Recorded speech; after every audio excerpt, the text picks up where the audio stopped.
Publicado em 1930, O Mal-Estar na Civilização é uma das obras mais densas e instigantes de Sigmund Freud. Nela, o criador da psicanálise analisa os conflitos inevitáveis entre os desejos individuais e as exigências da vida em sociedade. O mal-estar que ele descreve é justamente o preço psíquico que o ser humano paga para viver em civilização. Freud parte da ideia de que os seres humanos possuem pulsões instintivas, principalmente de natureza sexual, eros, e agressiva, thanatos, que, para a convivência social ser possível, precisam ser reprimidas ou redirecionadas. A civilização, para manter a ordem, impõe normas, leis e limites. Essa repressão gera frustração, culpa e angústia, que se instalam como um mal-estar permanente no sujeito civilizado. Para Freud, a cultura é construída sobre a renúncia aos instintos. A religião, a moral e as leis são mecanismos que controlam a agressividade e a sexualidade, mas também geram infelicidade. O indivíduo ele é constantemente dividido entre seu desejo de liberdade e a necessidade de adaptação social. Freud identifica 3 principais fontes de sofrimento humano: o próprio corpo, sujeito à decadência e à dor; o mundo externo, com suas catástrofes e adversidades; e as relações humanas, onde a convivência impõe frustrações e conflitos. A civilização, ao tentar proteger o homem desses sofrimentos, cria novas formas de angústia, como a culpa, resultante do superego, e a neurose. Um dos pontos centrais do texto é o conceito de supereu, a instância psíquica que internaliza as exigências sociais e morais. O supereu age como uma espécie de juiz interno, gerando sentimentos de culpa mesmo quando não há transgressões concretas. Basta o desejo de transgredir. A civilização, portanto, ao exigir repressão das pulsões, contribui para um estado constante de insatisfação subjetiva. Além disso, Freud aponta que a cultura ela busca constantemente estratégias para amenizar esse sofrimento. Trabalho, religião, arte e até o amor. Contudo, nenhuma dessas vias consegue eliminar o mal-estar de forma definitiva. A promessa de felicidade plena, segundo Freud, é incompatível com os limites impostos pela vida em sociedade. Meu nome é Sandro Cavalotti, este é o Psicanálise e Cultura. Aqui tentamos tecer algumas costuras entre a psicanálise, a cultura, a comunicação, a mídia, entretenimento, quadrinhos, cinema e outros elementos que possam nos auxiliar a construir melhores relações humanas, seja no singular, seja no plural, seja no coletivo. Seja bem-vindo, seja bem-vinda. Um pequeno recado. Pode assistir aos vídeos sem problemas, porque aqui praticamos o anti-spoilerismo. Acredito que o spoiler tem vários elementos nocivos para a experiência das obras, então aqui a gente só usa para contextualizar os conteúdos mesmo, tá? Eu penso que os autores estão conectados com o ritmo das histórias para nos causar afetos. E o spoiler é uma oportunidade perdida de envolvimento emocional, de descobertas progressivas e de elementos fundamentais para a nossa vida, como a surpresa e a descoberta até. Enfim, caso eu precise trazer algo que quebra esse pacto, eu aviso antes, tá? Por enquanto, vá sem medo.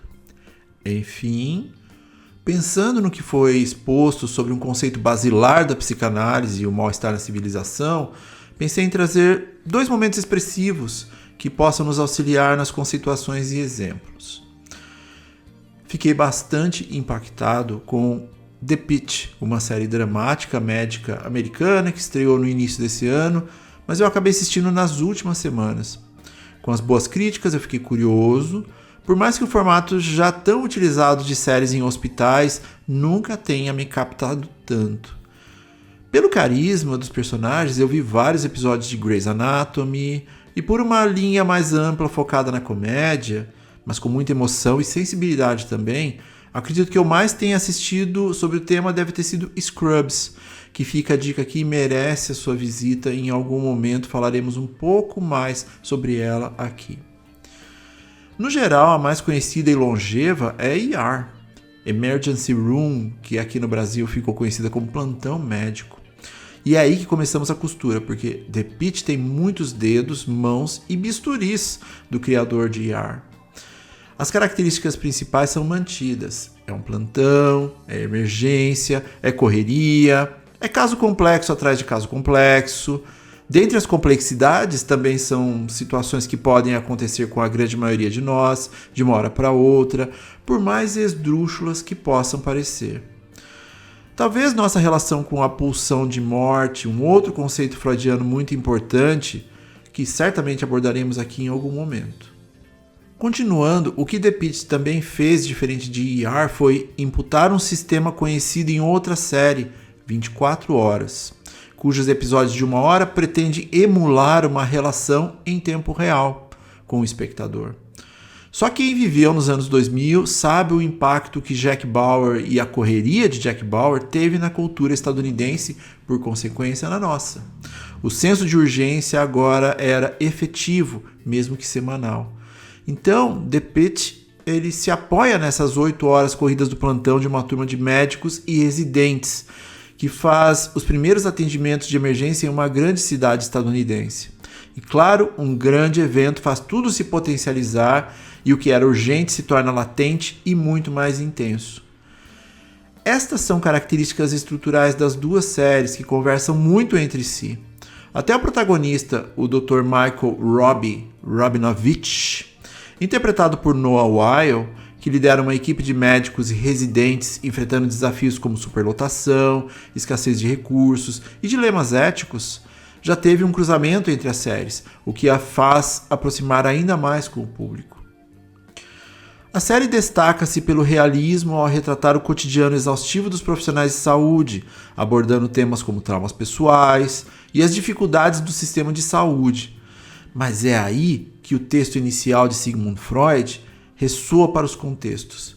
ER e The Pitt retratam momentos do mal-estar de suas respectivas épocas. Freud falava do mal-estar como um traço estrutural da civilização, ou seja, algo inerente ao próprio fato de vivermos em sociedade. No entanto, esse mal-estar ele assume diferentes formas e intensidades ao longo da história. Por isso, muitos pensadores e clínicos contemporâneos usam a expressão cada época tem seu próprio mal-estar. Essa ideia reconhece que, embora o conflito entre pulsão e repressão ele seja constante, ele se expressa de maneiras singulares em cada momento histórico. No tempo de Freud, por exemplo, a repressão sexual era severa e visível.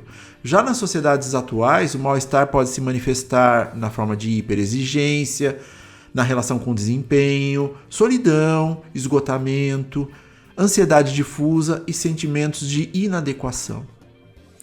Assim, pensar o mal-estar de hoje exige observar como a cultura atual lida com o desejo, o corpo, o prazer, o sucesso e o sofrimento. Se antes a repressão era mais explícita, hoje muitas vezes ela se disfarça sobre o imperativo de ser feliz a qualquer custo, ou produzir o tempo todo, o que gera novas formas de sofrimento psíquico. Portanto, entender o mal-estar na civilização é compreender que o sofrimento ligado à cultura ele é inevitável, mas também mutável, refletindo os valores e as contradições de cada época. E é justamente essa mutação que faz com que o texto de Freud permaneça atual e essencial para pensar o sujeito no mundo contemporâneo. Aclamada nos anos 1990 e 2000, ER, Plantão Médico, marcou uma geração ao retratar com realismo o cotidiano intenso de um hospital de Chicago. Já The Pitt, lançado em 2025, mergulha na rotina exaustiva de um pronto-socorro em Pittsburgh, reinventando o gênero com episódios em tempo real. Ambas as séries, separadas por 3 décadas, revelam não apenas os dramas da medicina, mas também os mal-estares psíquicos e sociais de suas respectivas épocas.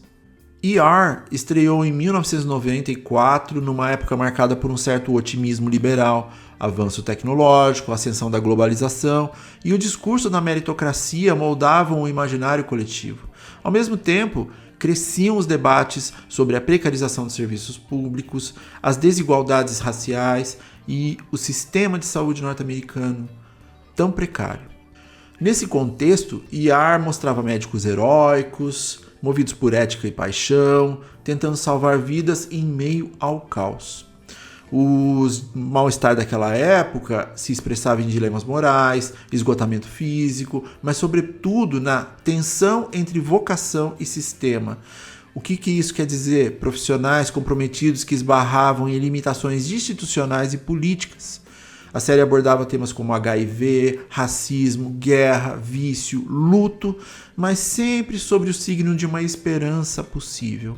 Ainda havia espaço para acreditar no indivíduo como um agente de transformação. 30 anos depois, The Pitt chega em uma realidade profundamente diferente.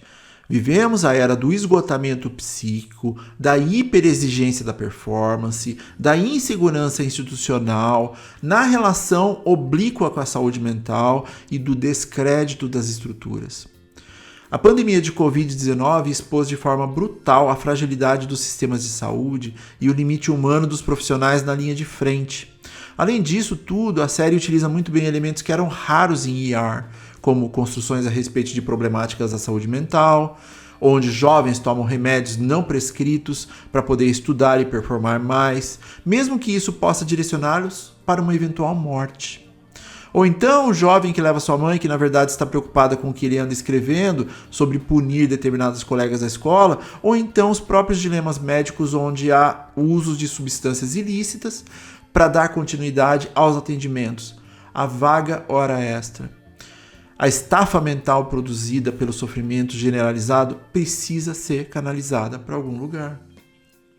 The Pitt não é só uma série médica, é um retrato cortante dos Estados Unidos atuais. Em um pronto-socorro superlotado, com recursos escassos e profissionais à beira do colapso, a série expõe o mal-estar de uma sociedade em profunda exaustão. Cada episódio contado em tempo real revela dilemas éticos, desigualdades sociais, falhas no sistema de saúde, a sobrecarga dos trabalhadores da linha de frente. Médicos e residentes se enfrentam não só traumas físicos, mas também o peso da burocracia, da violência urbana, do racismo estrutural, do machismo estrutural e do burnout coletivo. A série capta esse clima. A estrutura em tempo real aumenta a sensação de urgência e um certo sufocamento até. Não há respiro. O foco não está apenas na vida dos pacientes, mas no cansaço crônico, na sobrecarga emocional e na solidão dos profissionais de saúde. Os personagens vivem num cenário onde o colapso é constante, do hospital, da saúde mental, dos vínculos afetivos. O idealismo dá lugar ao ceticismo e à resistência silenciosa. A ética continua, mas é atravessada por uma grande sensação de impotência. Ao mesmo tempo, The Pitt também funciona como uma espécie de propaganda tecnológica. Máquinas de última geração, protocolos avançados, profissionais incrivelmente capacitados ajudam a manter tudo funcionando, mesmo no limite. Essa tensão entre colapso e competência cria uma narrativa ambígua, onde o sistema parece falho, mas a tecnologia e o heroísmo individual ainda salvam o dia. No fundo, The Pitt mostra como o hospital é um espelho da América, um lugar onde vidas se cruzam em meio ao caos e onde os ideais de cuidado e justiça colidem diariamente com a realidade dura de um sistema em crise, suavizada aqui e ali por soluções de alta performance. E inspirando-se em Freud, que no Mal-Estar da Civilização apontava essa tensão entre desejo e repressão como fonte inevitável do sofrimento humano, nós podemos dizer que cada série retrata um mal-estar específico do seu tempo. Então, em ER era a frustração frente aos limites do sistema, em The Pitt é a fadiga existencial diante de um mundo que exige tudo e oferece muito pouco em troca. Ambas séries são documentos simbólicos de suas eras.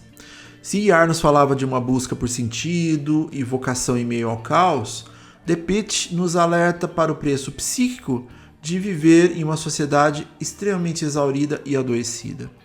Em comum, revelam que o hospital, como microcosmo da civilização, é também palco privilegiado para observar a cultura e como ela adoece, e como às vezes ainda se pode encontrar humanidade onde menos se espera. Mas esse caos trazido pelos mal-estares de nossas próprias épocas, de nossas próprias existências, Eles transbordam para outras formas de expressão? Sim, o tempo todo. E aqui eu gostaria de fazer um recorte e falar um pouco sobre uma banda chamada Fontaines DC.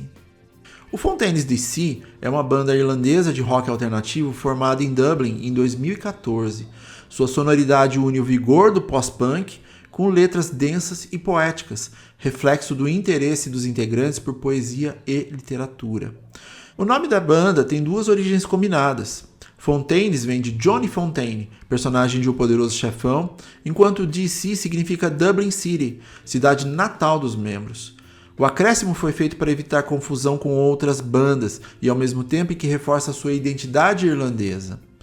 A banda tem sido amplamente elogiada pela crítica, inclusive sendo indicada para prêmios importantes, que consolidaram sua reputação como uma das bandas mais relevantes do rock contemporâneo. Com letras introspectivas e performances intensas, o Fontaines DC transformaram a inquietação de uma geração toda em som e poesia. Mas o que faz o Fontaines DC ressoar tão fortemente hoje é a forma como suas letras capturam o mal-estar da civilização contemporânea nos termos que Freud descreveu em 1930, aquele conflito permanente entre os desejos individuais e as exigências da vida em sociedade. Em suas músicas, a banda fala de alienação, desencanto, identidade fragmentada, desapego, deslocamento. Há uma tensão constante entre pertencimento e rejeição, desejo e repressão, expressão e silêncio. É uma poesia urbana que denuncia o colapso dos sentidos em uma era marcada por hiperconectividade, ansiedade, violência simbólica e esgotamento subjetivo. A banda, além da sonoridade, traz também toda uma contextualização estética que conversa com o nosso tema. Se Freud trazia que cada época tem seu próprio mal-estar, o Fontaines DC traduz o mal-estar de agora com guitarras cortantes, vocais carregados e letras que oscilam entre o existencial e o político. Não oferecem respostas, apenas a honestidade de quem sente demais num mundo que cobra demais e escuta de menos. Por ser uma banda formada por jovens, o Fontaines DC também conversa muito com os adolescentes e seus dilemas contemporâneos, focados no mundo real. Um dos destaques é a música In the Modern World, no mundo moderno. Na música, a banda condensa, em versos curtos e repetitivos, o desconforto existencial de estar vivo em um tempo saturado, veloz e impessoal. A canção tem ritmo acelerado, voz crua e atmosfera quase sufocante. Tudo nela parece querer urgência, mas é justamente nessa pressa, nesse impulso, que o mal-estar se revela. O eu lírico diz sentir-se vivo na cidade que o outro gosta, mas ao mesmo tempo admite não sentir nada realmente na modernidade, no mundo moderno. A repetição de I don't feel bad, não me sinto mal, soa quase como uma defesa, um modo de resistir ao impacto da apatia e da desilusão. I don't feel anything in the modern world, I don't feel bad. Eu não sinto nada no mundo moderno. Eu não me sinto mal. Aqui aparece o paradoxo do sujeito moderno. Apesar da vida pulsante e das relações que permeiam o cotidiano urbano, prevalece um sentido de distanciamento emocional, de vazio interior. A vida na cidade, símbolo da modernidade, símbolo do mundo moderno, é também um espaço onde os sentimentos verdadeiros parecem rarear ou se diluir. As possíveis fugas também sugerem tentativas de conexão, um desejo de escapar dessa sensação de descolamento, mas a repetição de eu não sinto nada, indica que esse esforço é insuficiente para romper a sensação de anestesia emocional. No videoclipe, a música ganha potências adicionais na relação com a contemporaneidade, usando a estética de um elemento moderno inventado há poucos anos e que pode nos auxiliar também na compreensão do nosso sofrimento.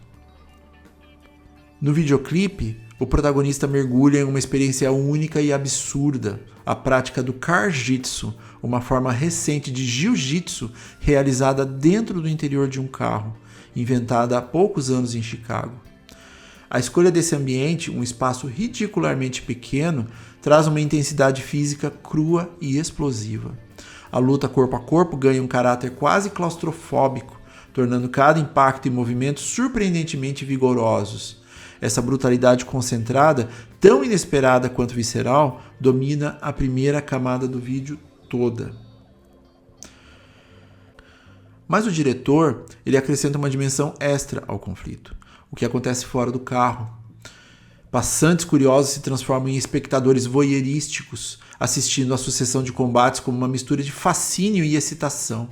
Surge aí uma tensão sexual sutil, um frisson, gerado pela intensidade da ação confinada que remete a um cenário híbrido entre Clube da Luta e o dogging, aqueles encontros sexuais em carros, geralmente com espectadores.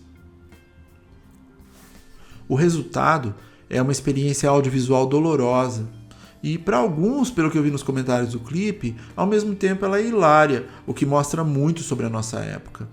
Um verdadeiro sonho febril que prende o espectador entre o desconforto e uma certa hipnose. O clipe impressiona, com atores carregando o peso físico e emocional dessa luta desconcertante, com extrema competência, que constrói um universo próprio, onde a violência, o corpo e a cidade se entrelaçam em uma narrativa visual de forte impacto simbólico. O clipe de In the Modern World, ele não é apenas uma representação de luta. Ele é uma metáfora para os confrontos íntimos e sociais da vida moderna, amplificados num cenário inusitado e carregado de ambiguidade. Todos os sentimentos que precisamos nos relacionar na atualidade reduzidos a curtos momentos de espaços e tempo. Estou submerso em afetos, tenho que sentir a todos e, na realidade, eu não sinto nada. Freud, em Mal-Estar na Civilização, aponta que o convívio social exige renúncias ao desejo pulsional e que esse atrito gera sofrimento psíquico. No clipe e na música, essa renúncia se traduz num sentimento de neutralidade afetiva, uma espécie de conformismo anestesiado que evita o sofrimento, mas também esvazia a experiência vital. Além disso, a ambiguidade entre estar vivo e não sentir nada aponta para a crise da identidade contemporânea. O sujeito é ao mesmo tempo presente e ausente, participante e espectador, conectado e isolado. A cidade, com sua energia e seus paradoxos, simboliza esse cenário complexo. Assim, a música capta o mal-estar freudiano em sua forma moderna, não como um sofrimento dramático, mas como uma apatia silenciosa, uma dificuldade de se sentir plenamente num mundo sem sofrer, e um reconhecimento tácito dos limites emocionais impostos pela própria vida urbana e as suas exigências. Como já dito em outros momentos, a cultura reflete as incidências de nossos momentos. A apropriação desses conceitos pode nos auxiliar na criação e manutenção de uma visão crítica de mundo, um olhar mais crítico sobre o mundo, ou melhor, nossa cosmovisão. Mas o que seria essa cosmovisão? É a maneira como uma pessoa ou um grupo enxerga e interpreta o mundo. É um conjunto de crenças, valores, experiências e pressupostos que moldam como entendemos a vida, a existência, o bem, o mal, o tempo, a natureza, o ser humano, o divino ou a sua ausência e o sentido das coisas. Ela funciona como uma lente invisível pela qual percebemos a realidade, influenciando as nossas decisões, atitudes e até mesmo o modo como lemos os acontecimentos ao nosso redor. Cada cultura, religião, filosofia e até cada indivíduo carrega sua própria cosmovisão, muitas vezes sem nem perceber, porque está no campo das experiências. O termo ficou mais em evidência em 2023 durante a CPI do MST, o Movimento Sem Terras.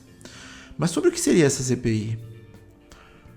A CPI do MST, Comissão Parlamentar de Inquérito do Movimento dos Trabalhadores Rurais Sem Terra, foi uma comissão criada na Câmara dos Deputados do Brasil em 2023, com o objetivo de investigar as ações do MST, especialmente no que diz respeito às ocupações de terras. Quais seriam os objetivos declarados dessa CPI? Ela visava apurar supostos abusos, ilegalidades e possíveis crimes cometidos pelo MST durante as suas ações de ocupação de propriedades rurais. especialmente após uma série de ocupações ocorridas no início de 2023, chamadas pelo movimento de Abril Vermelho. Em um contexto mais amplo, a criação da CPI teve forte viés político, sendo impulsionada por parlamentares da bancada ruralista e da oposição ao governo Lula, que retornava ao poder em seu terceiro mandato. O MST, historicamente ligado à luta pela reforma agrária, também é associado ideologicamente a setores da esquerda, o que intensificou o tom político da comissão. A CPI teve vários momentos de tensão e embates ideológicos entre parlamentares da direita, críticos ao MST, e da esquerda, defensores da reforma agrária e do direito à terra. Lideranças do movimento foram convocadas para depor, assim como representantes do governo e das organizações ligadas ao campo. Em termos de resultados, até o encerramento dos seus trabalhos, a CPI não apresentou provas consistentes de crimes sistemáticos cometidos pelo MST. E não houve encaminhamento de denúncias judiciais significativas. O relatório final refletiu principalmente as disputas políticas entre os blocos parlamentares.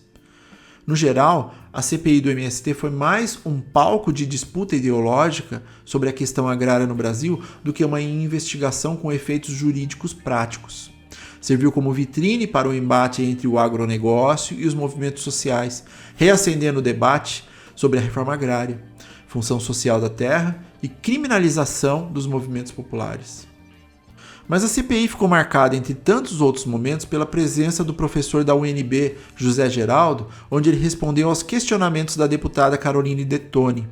Na época, ele proferiu: "Não tenho como discutir com a deputada, porque sua visão de mundo, sua percepção só lhe permite enxergar o que a senhora já tem escrito na sua cognição", disse o professor. Mas a fala dele dá uma visão bastante ampla sobre a importância da cosmovisão em nossas vidas. Eficiente. Por isso que a gente está nessa CPI, para desmascarar os crimes e para chegar não só à verdade dos fatos, mas também aqui, realmente, se é para dar terra para as pessoas que elas mereçam efetivamente.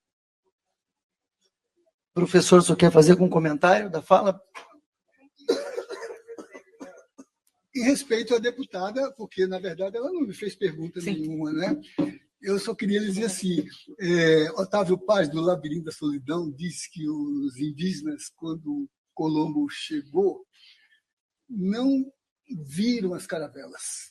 Não viram. Elas estavam ali fundeadas, mas não havia cognição para poder representar cerebralmente uma imagem que era absolutamente incompatível com o quadro mental de uma cultura que não tinha elementos para visualizar. Por isso que os gregos diziam que teoria significa aquele que vê. O teorens é o que vê, é o que enxerga. A gente só vê o que tem cognição para ver. Eu não tenho como discutir com a deputada, porque a sua visão de mundo, a sua percepção como cosmovisão, só lhe permite enxergar o que a senhora já tem escrito na sua cognição. Então, a senhora vai ver, não é o que existe, mas é o que a senhora recorta da realidade. A realidade é recortada por um processo cognitivo de historialização. Então, eu não posso discutir um tema que contrapõe visão de mundo, concepção de mundo, entendeu? Eu vejo outra coisa. A senhora vê isso. É esse o debate que está aqui, né? Eu fico pensando assim, a senhora fala desse povo todo, né? Eu fico pensando eles aqui assistindo essa reunião, né? Assistindo essa reunião em função das assembleias que o senhor viu, todo mundo fala, todo mundo... como é que eles representam na cognição deles o civilizado de uma reunião como essa, que discute questão de ordem, que discute o deputado está obstruindo, não sei o quê. São referenciais, né, que significam que o real não é aquilo que existe, mas é a representação que a gente faz do como a gente vê. Paciência, né? Por isso que há pluralidade de concepções de mundo, né? Ela, por exemplo, ela viu o marxismo. O governador viu teologia da libertação, não foi? A gente Eu, por exemplo, nem sou marxista, nem adepto da teologia da libertação, é a teologia do povo, que é do padre Hera, que orienta o padre Francisco. Não vi isso, né? Não vi isso. Mas eu agradeço, deputada. Eu vou mudar o meu foco de visão para enxergar essa percepção. Só pedi para ver as estatísticas concretas do DOR, do TCU, do INCRA, estatísticas reais e não do seu mundo subjetivo. Não, ele me ofendeu, presidente, ele me ofendeu, com todo respeito. Tentou ser com categoria acadêmica vindo debochar da nossa cara. Por favor, né? Com a palavra. Se eu tinha uns 20 anos, na época em que ER era exibido, a minha cosmovisão só permitia ir até um determinado ponto de construções críticas. Afinal, as minhas experiências estavam limitadas ao que estava vivendo naquela época. Assistindo The Pitch aos 50 anos, essa maneira subjetiva de ver e entender o mundo, as relações humanas e os papéis de indivíduos e o seu próprio na sociedade, assim como as respostas e as questões filosóficas básicas, como a finalidade da existência humana, a existência da vida após a morte, tudo o que comporta uma base experiencial, o que pode chamar de visão do mundo, já está em outro momento, ou pelo menos deveria estar. O ponto aqui é entender que falar sobre crítica é também falar sobre mudanças a partir de pontos de vistas que façam sentido para o nosso singular, para o nosso coletivo. E a cultura está aí para nos mostrar isso. Parece que, às vezes, estamos tão cansados que precisamos que alguém nos dê direcionamento, que algo nos afete. Seja lá que sentimentos serão esses, só sinto falta de ser afetado por alguma coisa. E se não estivermos minimamente organizados com nossas perspectivas, com a nossa cosmovisão, o que nos afeta pode inclusive se transformar no desejo de entregar o desejo do outro em excesso. Deixo de lado o que me importa na ilusão de que a entrega solicitada pelo outro possa trazer algo que me complete, que me afete. Esse comportamento borra a nossa percepção de mundo e do que é realmente importante para nós. Se na visão de Freud, o mal-estar na civilização é sobre renúncia e controle de nossos instintos, ele também nos explica sobre a importância de uma adaptação social. Afinal, somos seres individuais, mas também somos seres sociais. Operamos no singular e operamos no coletivo, cada qual em determinados momentos. Pois as estratégias que construímos para nós precisam nos dar algum senso de direção mínimo. E para tanto, dimensionar o que incide sobre nós, o que nos afeta, é também o que direcionamos para o outro, como afetamos. É parte de uma construção diária. Então a provocação final deste conteúdo seria esta. Como você está organizando o seu dia? Como o nosso mal-estar está afetando o seu cotidiano? Você está numa dinâmica de vivências ou está apenas sobrevivendo? Há mudanças a serem feitas? Há singulares a serem escutados? Há coletivos a serem constituídos? Como está o seu fim de semana?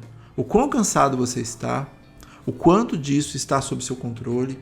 Suas metas estão fazendo sentido ou você só segue metas direcionadas pelo sentido do outro? Como você afeta? Como você é afetado?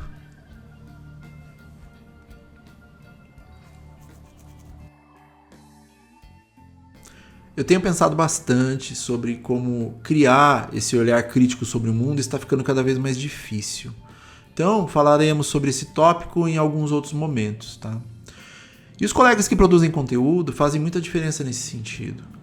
Eu poderia citar vários, mas teremos mais espaços para indicações. E hoje eu fico com a indicação do Quadrinhos na Sarjeta, do professor Alexandre Link, que me ajuda nesse desenvolvimento crítico das coisas. Meu agradecimento especial a ele e às trocas com o pessoal que dá suporte ao canal. Se não conhecem, eu recomendo demais. No mais, fica aqui meu muito obrigado por chegar até aqui. Lembrando que esse conteúdo está em duplo canal, em vídeo ele está aqui no YouTube e em áudio nas plataformas de podcast. Independente de qual canal você esteja acompanhando, sem você esse espaço não existiria. Então, um gigante agradecimento. Uma outra coisa que eu tenho pensado bastante é em como podemos construir espaços de melhor qualidade a partir das transmissões. Espero que este caminho esteja sendo positivo para você.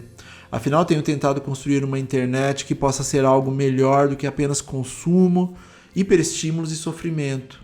E, ao meu ver, nada disso pode ser constituído sem crítica, sem acolhimento e sem perspectivas. Então, se esse material afetou você de alguma forma, deixe seu like, compartilhe com alguém que possa se beneficiar dele, curta o canal, ative o sininho. Por mais que eu esteja evitando focar em números, há estímulo de produção quando há trocas. Então, um abraço e nos vemos na jornada. Até breve.